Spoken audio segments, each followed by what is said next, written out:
एक बहुत ही महसूस और शॉर्ट वीडियो है इलेक्शन के तनाजुर के अंदर कि हमारे यहाँ पाकिस्तान के अंदर क्या होता है कि जब इलेक्शन के अंदर हम वोट कास्ट करने जाते हैं तो वहाँ पे हमें जो बैलेट पेपर मिलता है ना, जो पर्ची मिलती है उस पर मुख्तलिफ पार्टियों के इंतखाबी निशान बने होते हैं। आप क्या करते हैं कि आप अपनी मर्जी का इंतखाबी निशान चूज करते हैं और उस पर ठप्पा लगाते हैं और उसके बाद आप अपना वोट कास्ट कर देते हैं।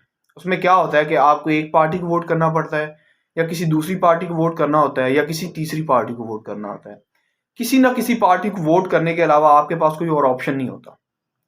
अब आप जब पाकिस्तान जैसे मुल्क के अंदर रह रहे होते हैं तो वहां पे आप देखते हैं कि हर पार्टी के मंशूर के पीछे जो मकसद होता है वो सिर्फ और सिर्फ एक तबके को सर्व करना, एक अदारा है और उसकी विश को आपने सर्व करना है। आप एक अदारे को कैसे खुश रख सकते हो, तो यहाँ पे मकसद ये बना हुआ है। तो जब ऐसे निज़ाम के अंदर एक बंदा ऐसा है जो किसी भी पार्टी पे बिलीव ही नहीं करता और उनसे मुतमिन नहीं है और किसी को भी वोट नहीं करना चाहता, तो उसके लिए क्या किया जाए इस डेमोक्रेसी के मॉडल के अंदर, इस वोटिंग सिस्टम के मॉडल के अंदर। डेमोक्रेसी में क्या होता है कि एक बंदे का वोट एक ही वोट होता है। अगर एक बंदे की वोट की बुनियाद पर, ये एक बंदे की वोट की वजह से हज़ारों या सौ की तादाद में या लाखों की तादाद में ताल्लुकात की बुनियाद पे वोट कास्ट होते हैं ना, तो वहाँ पे डेमोक्रेसी एस्टेब्लिश नहीं होती। तो ये डेमोक्रेसी का एक ट्रू एसेंस होता है कि एक वोट की वजह से सिर्फ एक ही वोट कास्ट हो। अब जब आप किसी भी पार्टी को वोट ही नहीं करना चाहते, डू यू नॉट थिंक कि पाकिस्तान की डेमोक्रेसी के मॉडल के अंदर, हमारे इलेक्शन मॉडल के अंदर एक बहुत बड़ा फ्लॉ है कि आपने किसी ना किसी पार्टी को वोट कास्ट ही करना है, आपके पास कोई और ऑप्शन ही नहीं है। आई थिंक कि पाकिस्तान की डेमोक्रेसी के मॉडल के अंदर, पाकिस्तान के इलेक्शन पोलिंग सिस्टम के अंदर एक बहुत बड़ा फ्लॉ है।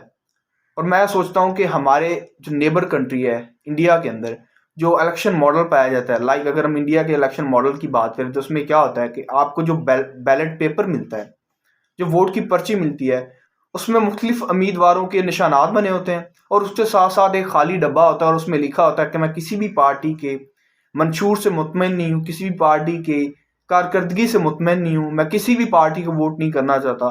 तो आप वहाँ पे अपना ठप्पा लगाते हो और उसके बाद आप अपनी पर्ची, अपना बैलेट पेपर, अपना वोट कास्ट कर देते हो। उसमें क्या होता है कि आपका वोट भी कास्ट हो जाता है और आप किसी भी पार्टी को वोट नहीं करते। और उसका फ़ायदा क्या होता है कि आपका जो वोट है वो चोरी नहीं होता। यहाँ पाकिस्तान के अंदर क्या होता है कि जब आप मुख्तलिफ लोग, यहाँ पे एक बहुत बड़ी तादाद है लोगों की जो किसी भी पार्टी को वोट ही नहीं करना चाहते, क्योंकि उनको पता है कि ये पार्टियों की कारकर्दगी क्या है। जब वो किसी भी पार्टी को वोट ही नहीं करना चाह रहे होते, तो जब वो वोट कास्ट करने ही नहीं जाते, तो यहाँ पे ये होता है कि उसका वोट कास्ट हो जाता है। और यहाँ पे तो बदकिस्मती, अनफॉर्चुनेट की बात ये है कि ऐसे लोग जो 20-20 सालों से इस दुनिया के अंदर मौजूद नहीं है, उनके भी वोट कास्ट हो रहे हैं। तो इस अनफॉर्चुनेट सीन के अंदर हम क्या डेमोक्रेसी एस्टेब्लिश कर सकते हैं और क्या एक ट्रू एसेंस वाली गवर्नमेंट ला सकते हैं।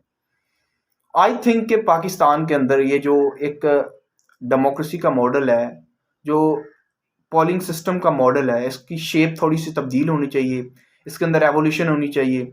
इसके अंदर वो वाला ऑप्शन ऐड कर देना चाहिए कि जब आपके पास ये ऑप्शन हो कि आप किसी भी पार्टी को वोट नहीं कर रहे और फिर भी आप अपना वोट कास्ट कर रहे हो, ताकि आपका वोट जो है वो चोरी ना हो सके। इस इलेक्शन के अंदर अपन वोट कास्ट करने के साथ साथ हमें कोशिश करनी चाहिए कि हम इस नई शेप के लिए, एक नई एवोल्यूशन के लिए भी आवाज़ उठाएं और जो अथॉरिटीज़ हैं उनके सामने अपना एक ऑब्जेक्टिव रखें कि अब ये जो फ्लॉप डेमोक्रेसी का मॉडल है हमें नहीं चाहिए, इसके अंदर थोड़ी सी एवोल्यूशन लेके आएँ और इसके अंदर एक मुख्तलिफ ऑप्शंस लेके आएँ। अब एक छोटा सा और मेरा ओपिनियन है पाकिस्तान के वोटिंग सिस्टम के अंदर कि आप मुख्तलिफ मुख्तलिफ जगहों पे चले जाएं। मैं मुख्तलिफ जगहों पे गया हूँ, लोगों को मैंने ऑब्जर्व किया है। अब यहाँ पे वोटिंग कैसे होती है? वोटिंग ऐसे होती है कि एक बंदा है जो पॉलिटिशियन है, कैंडिडेट है, वो मेरे घर आया है और उसके साथ साथ उसने जो अपनी तशहीर के लिए वो बैनर्स लगाए हैं, उस पर मेरी फ़ोटो छपी है और उसकी बुनियाद पे मैंने वोट कास्ट कर दिया। कितना मुज़े का खेत और कितना बेवकूफ़ाना ये बात है कि आप सिर्फ उन बुनियादों पे कि आपकी बैनर्स में पॉलिटिशियंस के साथ तस्वीरें लग रही हैं, उन बुनियादों पे आप वोट कास्ट कर रहे हो। वो पूरे 5 साल के अंदर एक दफ़ा आपके पास आते हैं और बैनर्स पे तस्वीरें लगा देते हैं आपकी अपने साथ, और उस बेवकूफ़ाना आर्गुमेंट की बुनियाद पे, उस बेवकूफ़ाना हरकत की बुनियाद पे आप अपना वोट कास्ट कर देते हो। अब ये जो मेरा ऑब्जर्वेशन है, ये मैंने ऑब्जर्व किया है। अब मैं ये बात अम्पोज नहीं करना चाहता कि सारे लोग ही ऐसे करते हैं, लेकिन मोस्टली हमने देखा है कि लोग ऐसे ही अपना वोट कास्ट कर रहे हैं।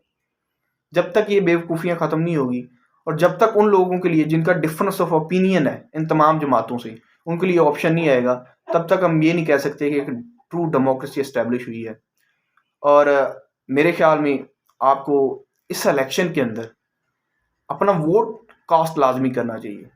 और ये भी बात करनी चाहिए कि हमें एक नया मॉडल चाहिए वोटिंग सिस्टम का, और उसके साथ साथ आपको अपना वोट भी कास्ट करना चाहिए, क्योंकि जब आप अपना वोट कास्ट नहीं करोगे तो आपका वोट भी कास्ट हो जाएगा और आपको पता भी नहीं चलेगा।